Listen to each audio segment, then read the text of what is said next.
चलो we'll start and today we'll start with the laws of motion with friction.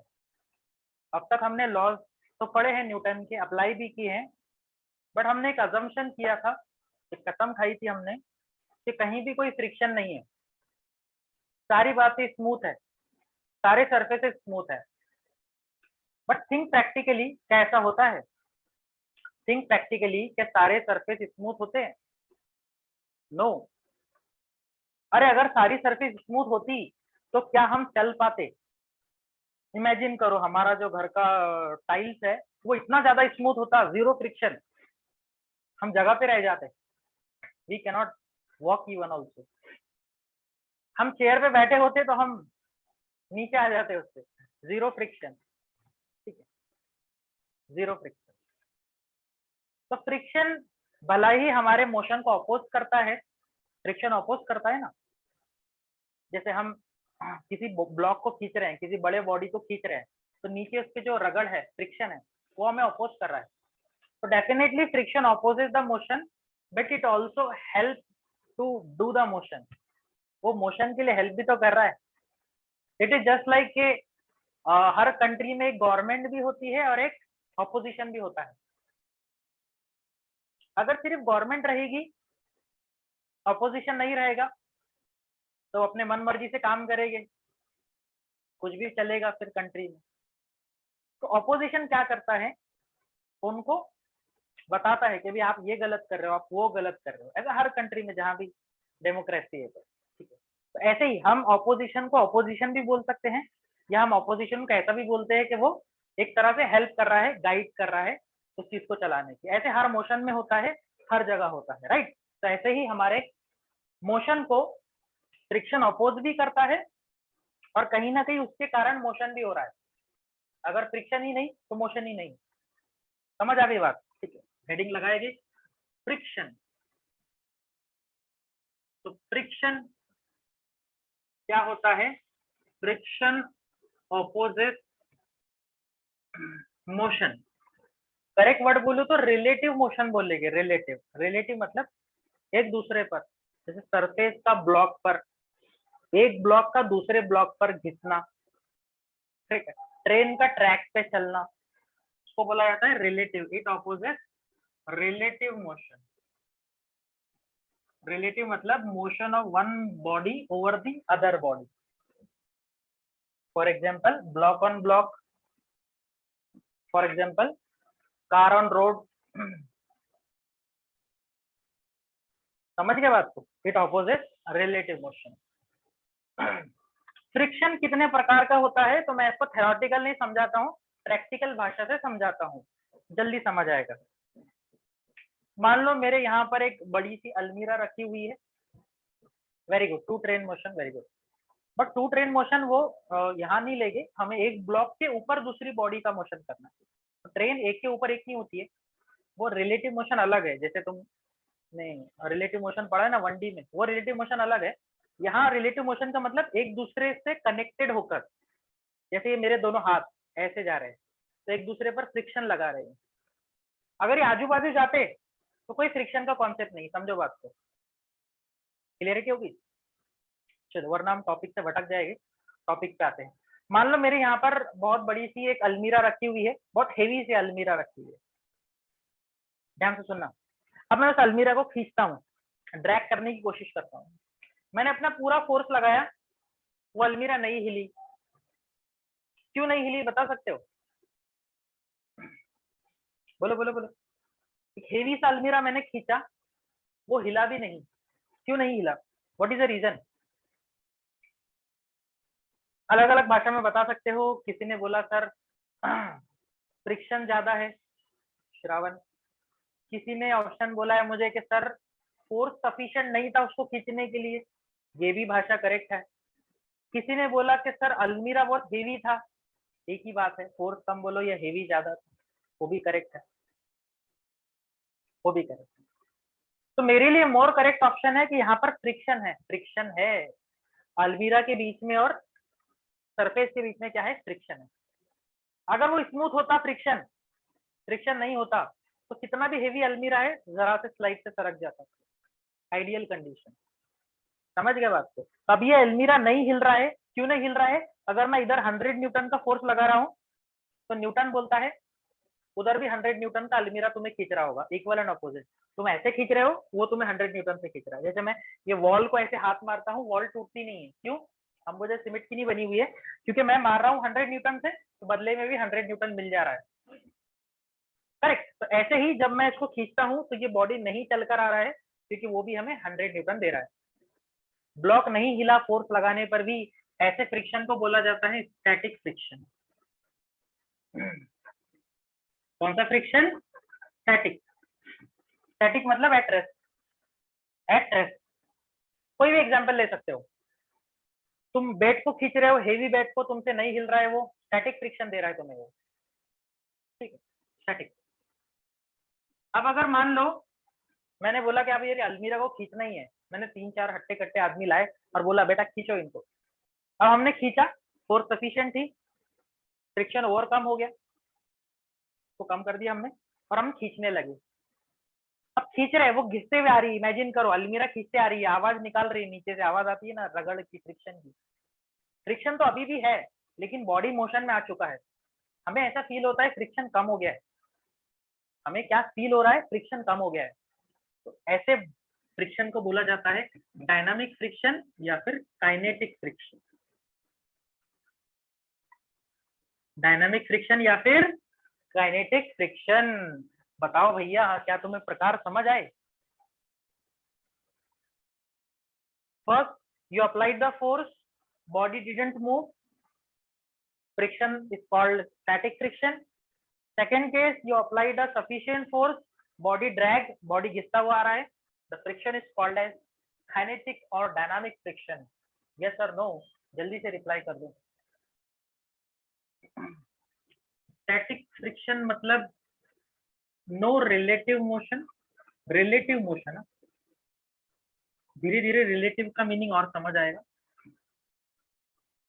यहाँ पर relative motion होगा।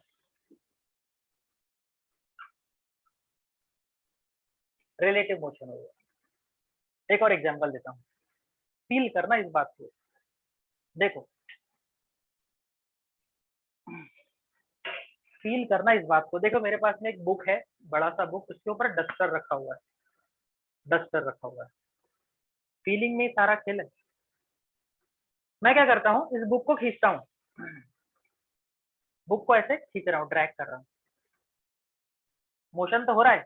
लेकिन जरा इस डस्टर को देखो, इस डस्टर को, डस्टर अभी भी चिपका हुआ है।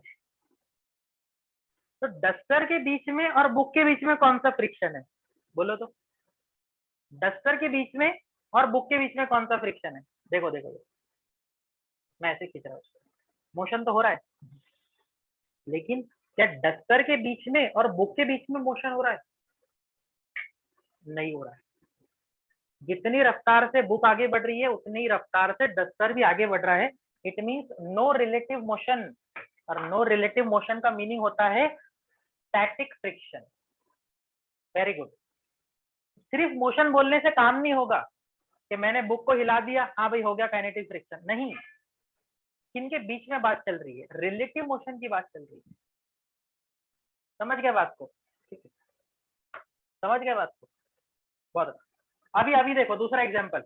दूसरा एग्जाम्पल, ये बुक हिल रही है और मैं डस्टर को भी ऐसे पकड़ के हिला रहा हूँ। ये देखो, ये डस्टर भी हिल रहा है और बुक भी हिल रही है। There is a relative motion between this two.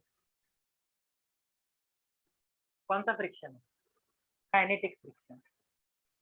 कौन सा फ्रिक्शन है भाई? काइनेटिक फ्रिक्शन है। I hope you are clear with this concept. ठीक है, बहुत बढ़िया, बहुत मजा आया।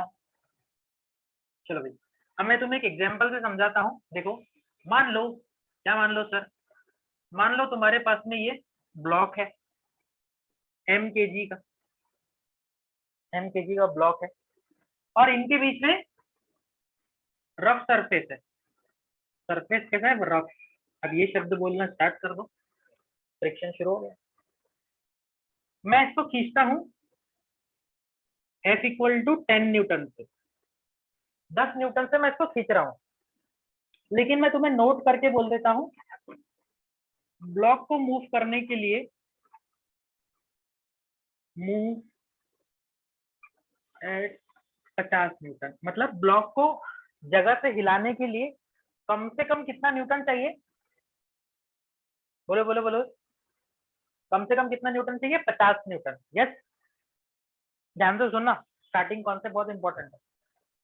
How much Newton is required? 50 Newton. जबकि तुम अप्लाई कितना कर रहे हो? 10 न्यूटन। क्या ब्लॉक हिलने वाला है? जल्दी से बोलो, will block move? No, obvious answer. क्यों नहीं हिल रहा है? क्योंकि भैया जब तुम 10 न्यूटन लगा रहे हो तो बॉडी के बीच का और सरफेस के बीच में ये जो फ्रिक्शन फोर्स है, तो कॉन्टेक्ट पे लगने वाली फ्रिक्शन फोर्स है, ये तुम्हें अपोज कर रही है अकॉर्डिंग टू न्यूटन लॉ। कितने फोर्स से अपोज कर रही है? एफ आर लिख देता हूं मैं, फ्रिक्शन फोर्स। वो तुम्हें 10 न्यूटन से अपोज कर रही है।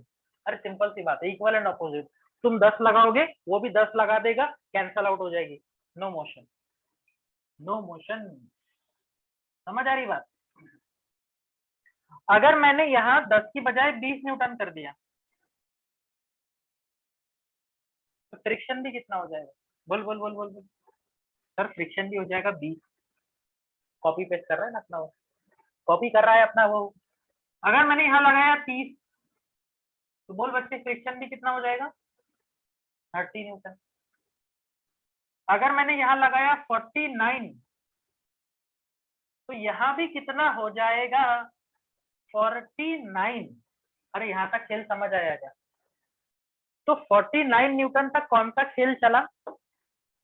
No motion, static friction, purely static friction. Yes और नो?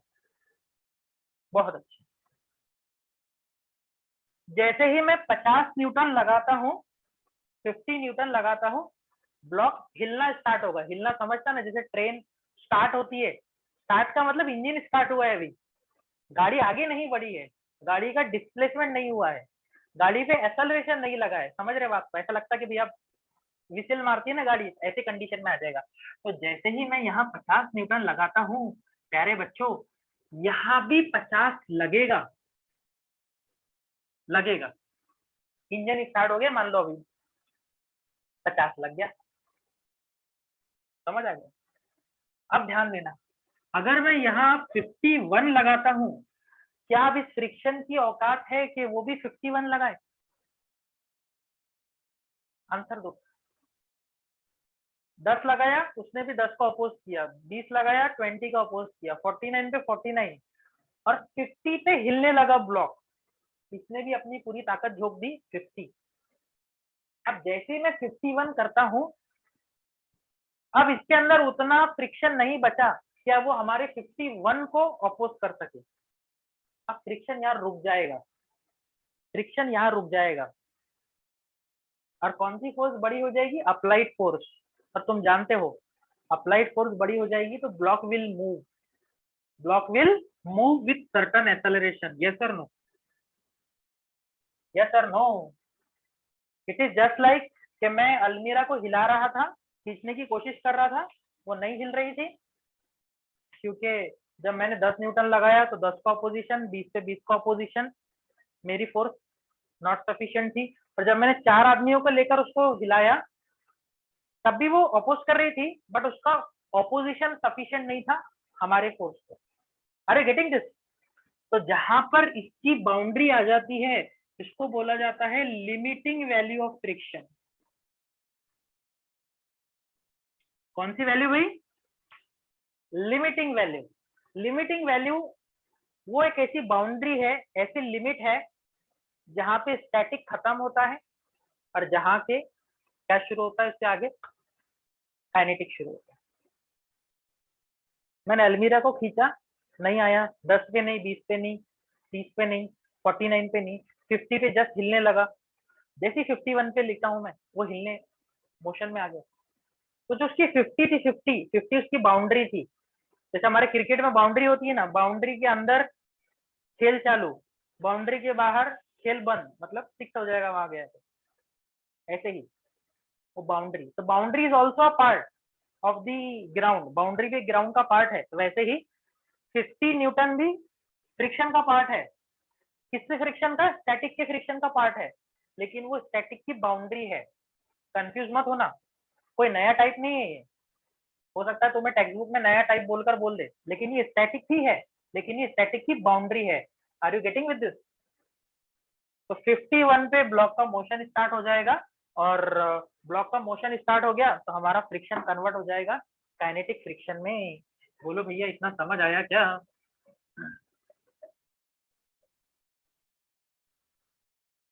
क्लियर? तो जब तक के एक्सेलरेशन 0 था, हमारे फोर्स को किसने अपोज किया था प्यारे बच्चों? हमारे फोर्स को अपोज किया था फ्रिक्शनल फोर्स ने, Fr, बराबर। और जो इसका वेट था mg, उसको कौन काउंटर पार्ट कर रहा था? Normal reaction. Yes sir no? Normal reaction is balanced by mg। ऊपर नीचे नहीं हो रहे थे ना?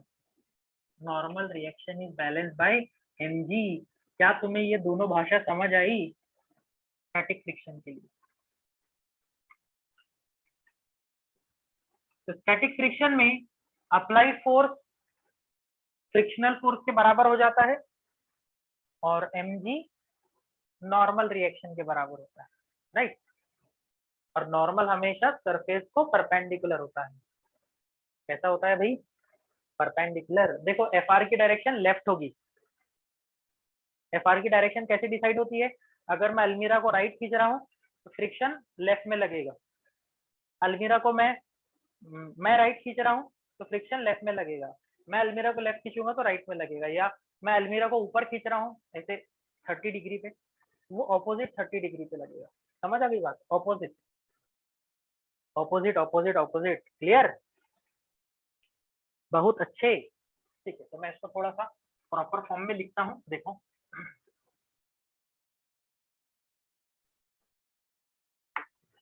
देखो देखो देखो,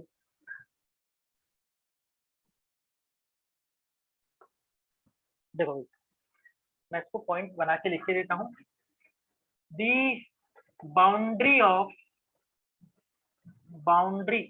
of static friction is called, static friction की बाउंड्री को क्या बोला जाता है भाई? Limiting friction. स्टैटिक फ्रिक्शन की बाउंड्री को बोला जाता है लिमिटिंग फ्रिक्शन। Any doubt?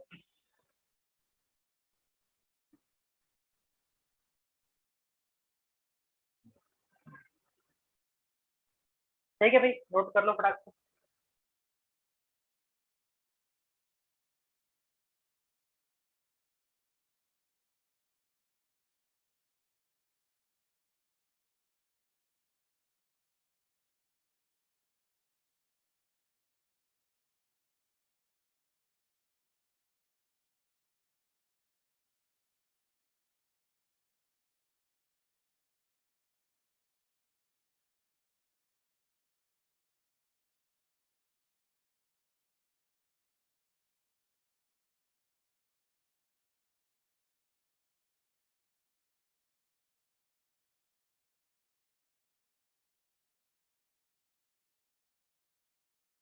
हाँ भाई, कोई प्रकार का डाउट यहाँ तक?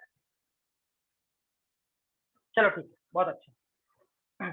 चलो मैं ब्लॉक बना के बताता हूँ आपको। देखो, ये लग रहा था mg, ये लग रहा था अप्लाइड फोर्स, ये इधर साइड कौन सा लग रहा था? फ्रिक्शनल फोर्स, और ऊपर क्या लग रहा था? Normal reaction. और सारा इक्विलिब्रियम कंडीशन में है ये।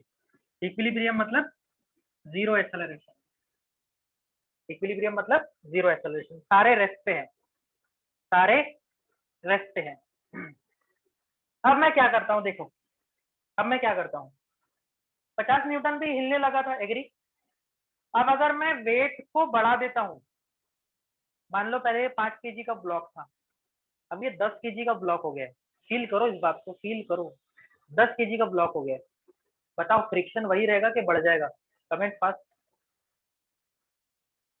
5 केजी के ब्लॉक का फ्रिक्शन और 10 केजी के ब्लॉक का फ्रिक्शन सेम रहेगा या डिफरेंट रहेगा? बोलो बोलो कमेंट करके। ऑफकोर्स डिफरेंट रहेगा।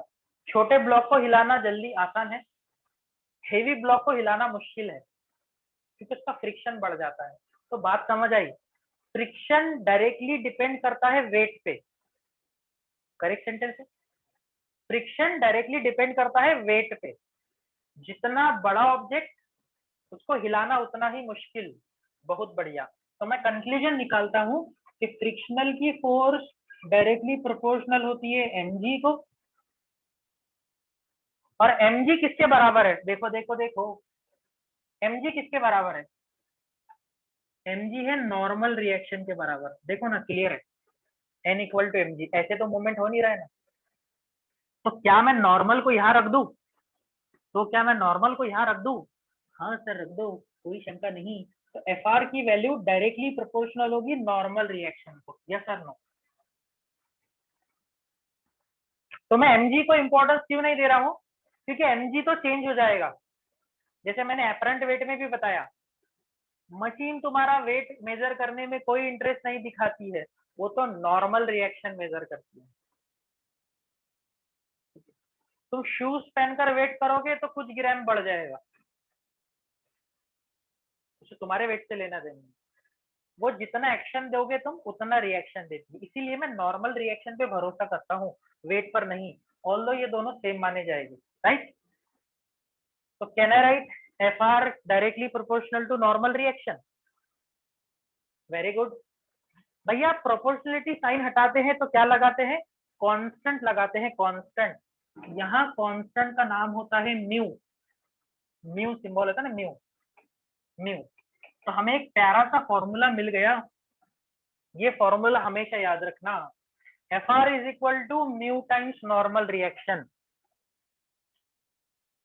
F R is equal to mu times normal reaction. F R मतलब, एफ आर मतलब बोलो फ्रिक्शनल फोर्स, एन मतलब नॉर्मल रिएक्शन, और म्यू क्या है बताता हूं। तुमने सर्कुलर मोशन में पढ़ा होगा कि mu is called coefficient of friction. Mu को क्या बोलते हैं भाई? बोलो भाई। म्यू को बोला जाता है कोएफिशिएंट ऑफ फ्रिक्शन। सर ये क्या होता है? मुझे एक बात बताओ, एक ब्लॉक को लकड़ी के, वुडन के ब्लॉक पे घिसना और स्टील के ब्लॉक पे घिसना one of the same thing है कि डिफरेंट थिंग है? एक हमारे वेट को वुडन ब्लॉक पे घिसना और स्टील ब्लॉक पे घिसना दोनों अलग अलग चीजें हैं। तो दोनों का क्या अलग अलग था? दोनों का मटेरियल अलग अलग था। तो ये मटेरियल के बारे में इंफॉर्मेशन कौन देता है? ये म्यू देता है, म्यू। जैसे तुमने सर्कुलर मोशन में बैंकिंग ऑफ रोड के बारे में पढ़ा होगा कि भाई रोड की क्वालिटी बताता है म्यू, कोएफिशिएंट ऑफ फ्रिक्शन। या फिर जिसको बोलेगे रोड के बीच में और हमारे व्हीकल के टायर के बीच में जो कांटेक्ट बनता है वो बताता है म्यू। रोड बहुत स्कीडी है, स्लीपी है, तो म्यू की वैल्यू बहुत कम रहेगी। और रोड अच्छा फ्रिक्स वाला है, फ्रिक्शन वाला है, म्यू की वैल्यू ज्यादा रहती है। समझ गया बात? ये म्यू जो है हमारी रफनेस डिफाइन करता है। ठीक है, तो मैं आम भाषा में लिख देता हूँ, इट डिफाइन रफनेस। ये सेंटेंस कहीं नहीं मिलेगा तुम्हें, टेक्स्ट बुक में ढूंढना मत, समझने के लिए बताया मैंने। डिफाइन रफनेस, जितना ज्यादा रफ होगा उतना ज्यादा म्यू का वैल्यू हाई होगा, और जितना ज्यादा स्मूथ होगा म्यू का वैल्यू कम होगा। और आइडियली स्मूथ सरफेस के लिए 0 होता है। बात समझ आई? तो फ्रिक्शन का formula mu times normal reaction, और normal reaction is always perpendicular to the surface. Surface surface, clear है भाई? कौन सा फ्रिक्शन है ये? Static friction. इसीलिए मैं इसको म्यू एस लगा देता हूँ। एस मतलब कोएफिशिएंट ऑफ स्टैटिक फ्रिक्शन। कुछ नहीं है, अलमीरा नहीं हिल रही है, कौन सा म्यू लग रहा है वहां पे? रफनेस ज्यादा है ना, स्टैटिक फ्रिक्शन। अलमीरा मूव होने लग गई, है तो अलमीरा ही, है तो मेरा फोर्स ही, कन्वर्जन हो गया है काइनेटिक फ्रिक्शन। समझते हैं इस एग्जांपल से। फॉर एग्जांपल वही ब्लॉक को तुमने अब एफ डैश फोर्स लगा दिया, एफ डैश ज्यादा फोर्स लगा दिया, फिर से तुम्हें अपोज मिल रहा है एफ आर का। ये एफ आर ज्यादा से ज्यादा कितना हो सकता है, बोलो बोलो बोलो। ये उसकी लिमिटिंग वैल्यू हो सकती है, जैसे मैंने बोला था ना 50 न्यूटन, जितना अपोज करना है कर लिया, उससे ज्यादा नहीं हो सकता है। एफ आर ये क्या था भैया, नॉर्मल था, ये था mg, और मैं मानता हूं अब मोशन स्टार्ट हो गया है, a not equal to zero, a not equal to zero मतलब ब्लॉक हिलने लगा है, मतलब कौन सा फ्रिक्शन है, काइनेटिक फ्रिक्शन है। बोलो भैया अभी भी n किसके बराबर है, n इक्वल टू mg अभी भी दिख रहा है, यस सर। लेकिन अब एफ डैश बड़ा हो गया है, तो एफ डैश एफ आर छोटा हो गया है, is equal to mass into acceleration. क्या तुम्हें ये भाषा समझ आई? हाँ समझ आई। यहाँ एफ आर की वैल्यू म्यू टाइम्स एन थी, और यहाँ एफ आर की वैल्यू रहेगी म्यू टाइम्स एन, लेकिन यहाँ म्यू के लिखना पड़ेगा। व्हाट इज म्यू के, बोलो बोलो बोलो बोलो। Coefficient of kinetic friction, coefficient of kinetic friction.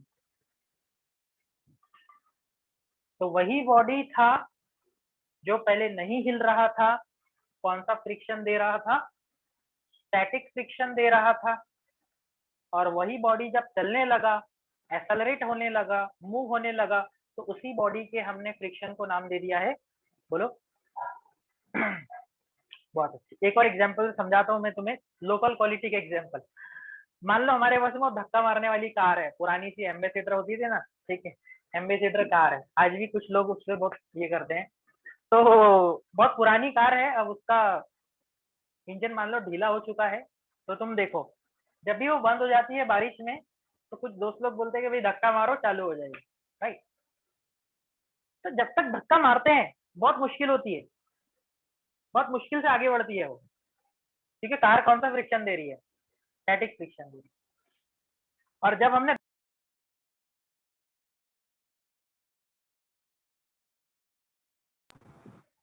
4-5 bar second, suddenly क्या होगा, वो पुश हो जाएगी, अब वो स्मूथ चलने लगेगी 4-5 सेकंड बाद, यस सर नो।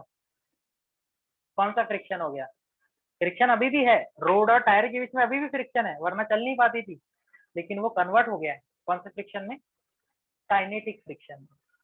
काइनेटिक, तो कौन ज्यादा, किसकी वैल्यू ज्यादा होती है, स्टैटिक की वैल्यू ज्यादा होती है। कब तक, एक लिमिट तक के, तो कार को दिया दिया दिया दिया बहुत ताकत लगी, अब सडनली कम हो जाएगी ताकत,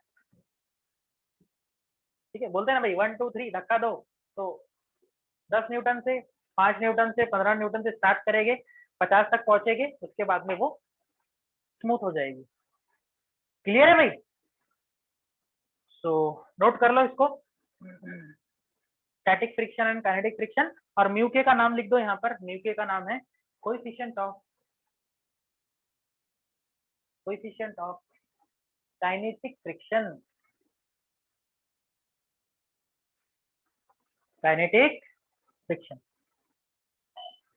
ठीक है ठीक है ठीक है ठीक है।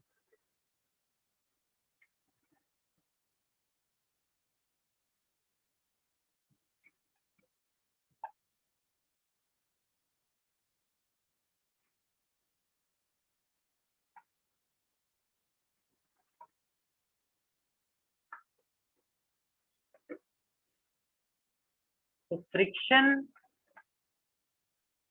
opposes relative motion, friction are of two type, static and kinetic, इसको डायनामिक भी बोलते हैं। And the boundary of static friction called limiting friction,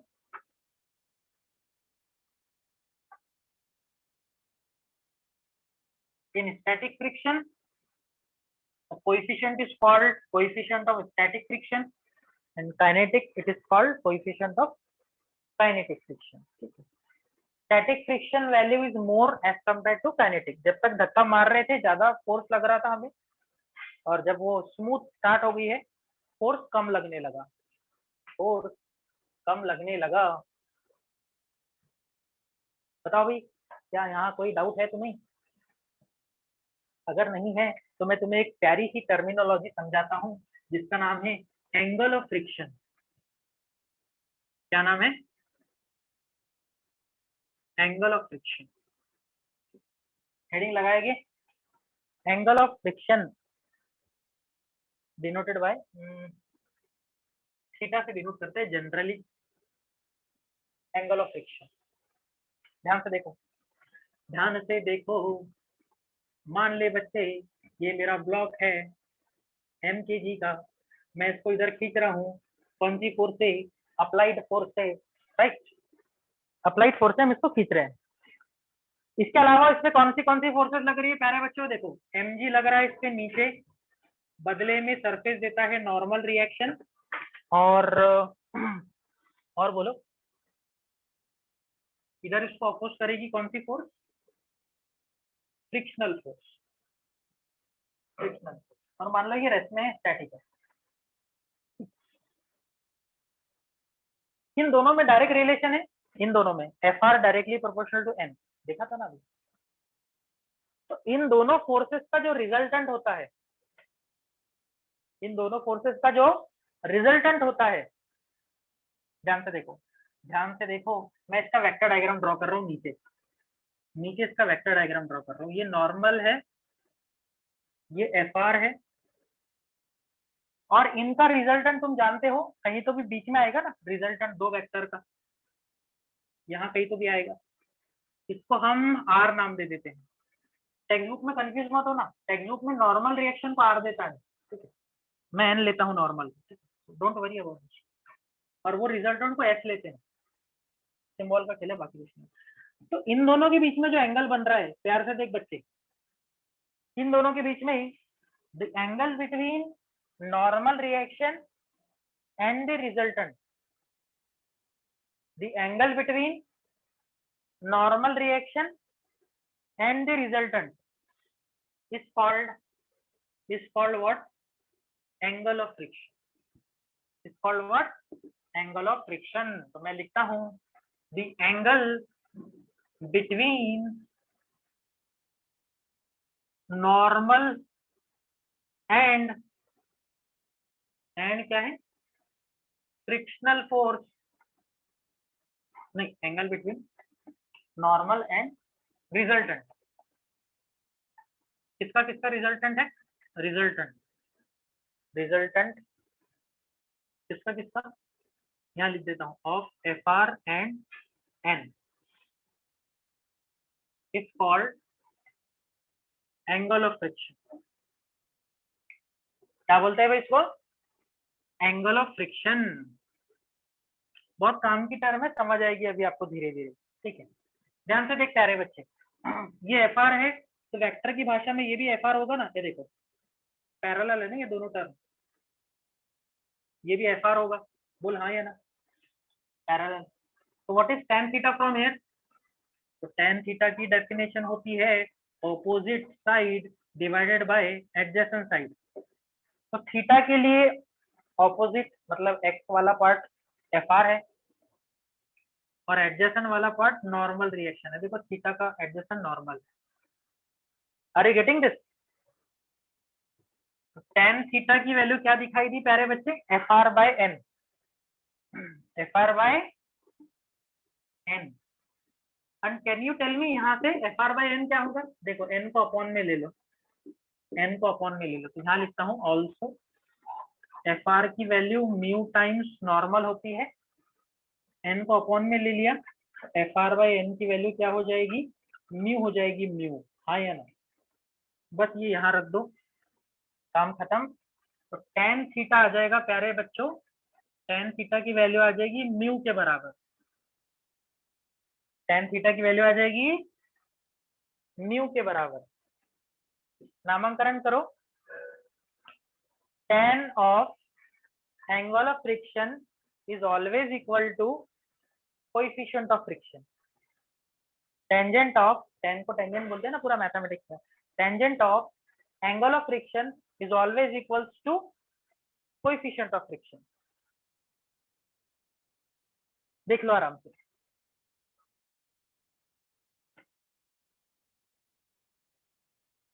कैसे किया फिर से बताता हूँ। हमने ब्लॉक डायग्राम ड्रॉ किया उसका, फ्री बॉडी डायग्राम, mg नीचे, नॉर्मल ऊपर, fr लेफ्ट में। फिर fr और नॉर्मल का रिजल्टेंट ड्रॉ किया, r नाम दिया उसको, और उस रिजल्टेंट के बीच में और नॉर्मल के बीच में जो एंगल बनता हुआ दिखाई दिया उसको नाम दिया गया थीटा, एंगल ऑफ फ्रिक्शन।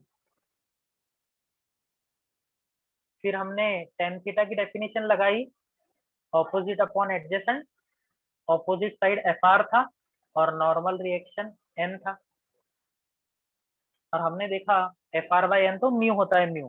ठीक है, अब आप बोलोगे सर ये कौन सा म्यू है, स्टैटिक का क्या फ्रिक्शन का? तो क्वेश्चन में देख लेंगे, हमें इसका टेंशन नहीं लेना है। मोशन हो रहा तो म्यू के लिख देंगे, मोशन नहीं हो रहा है तो म्यू एस लिख देंगे, मोशन नहीं हो रहा है तो म्यू एस लिख देंगे। बताओ भाई, क्या तुम्हें यह इंट्रोडक्शन समझ आया?